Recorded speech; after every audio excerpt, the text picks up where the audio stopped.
Okay. Hi, Hello. I'm Cody. Erica. Hi, Erica. Nice to meet I have to let you know this conversation is being recorded. you. Okay. How can I help?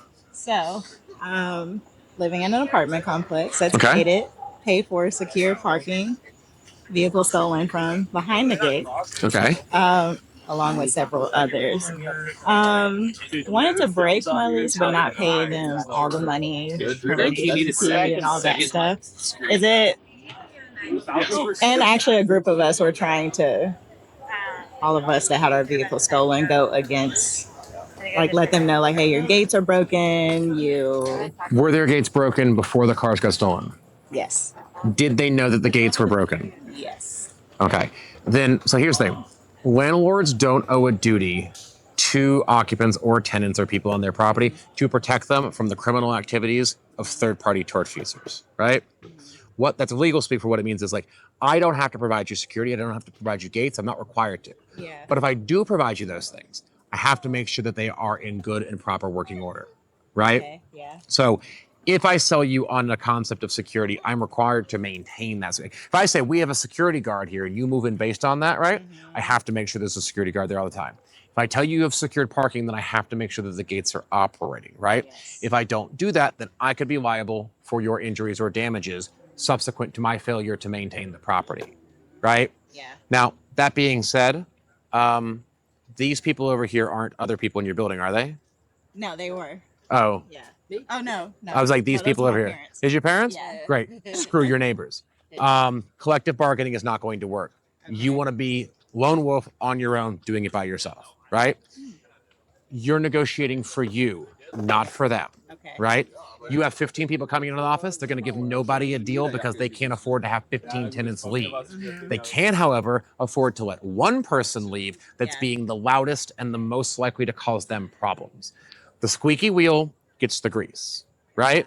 Yeah. So screw your neighbors, focus on you. Yeah. So you need to send them a letter telling them that you're going to hold them like, so what you like, the easiest way to probably do this would be to put in writing, right? Write a letter and say, dear property management, I'm requesting your insurance company information for as well as a copy of the incident report that was filed when my vehicle was stolen at your property, so I can file a claim against your insurance for the property's failure to maintain the security and the property. And then they'll get that letter, they'll send that to corporate, and then corporate's gonna be like, why do they want our insurance information? Under no circumstances do we give them that. And then you go to the front office, like, I haven't got a response. I know you got my letter. I sent it via certified mail. I'm holding you responsible. You know, I relied on you to provide this. You didn't maintain the property. It's clearly your fault. And they'll go, well, we're not responsible. We don't have to do that. Your lease says this and that. And you go, it's fine. You don't own the building. I'm not suing you personally. Have corporate's lawyers get in touch with my lawyers, and in 6 to 8 months, we can let a judge decide. Or you could just let me move out without paying the move-out fees, because I don't want to be here. But if I have to live here and I can't afford to move without it, then you're going to be responsible for like, I can't afford to move because the money that I had in savings, I spent on a rental car, and I had to get a rental car because my car was stolen. And it was stolen because you didn't fix the gate that we told you was broken. So even if I lose, does corporate want to spend $5,000 fighting this? See? Also, I would also suggest that you go read your lease. Okay? Yes, I did. Okay. Do you have a buyout clause? Yes. Okay, what's your buyout? It's like 1 month of rent Okay. plus, and you have to give like a 60-day notice. So generally buyout clauses don't require, they I can. guess it's a break lease. Well, so you're thinking like there's breaking a lease, which is where you're responsible for the back rent, right? A lot of leases have buried in there, like just take it, throw it into it, like convert it to a PDF, Control F search. Look for buyout, Okay. right? For example, I have a lease, Yeah. right? And my lease says your rent is this, this, and this.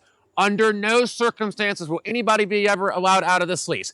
Even if you give notice and move out early, you're still responsible for all the back rent. Blah, blah, blah, blah, blah, right? But then there's an addendum to this lease, right? That has a buyout clause. And the buyout clause says for the amount of $0, given 60 days notice, the person can buy out of the lease. So you pay a fee to leave. So even though the lease says I can't do it, on another sheet, it clearly says that I can. So if I wanted to leave, I could just like, I'm notifying you that I'm buying out of the lease. I owe you $0.00. Leave. It's sometimes there are like, it's not their job to explain to you how to get out of their lease, right? But it's not their job to help you. Yeah. But if the information's there, they have to abide by it, right?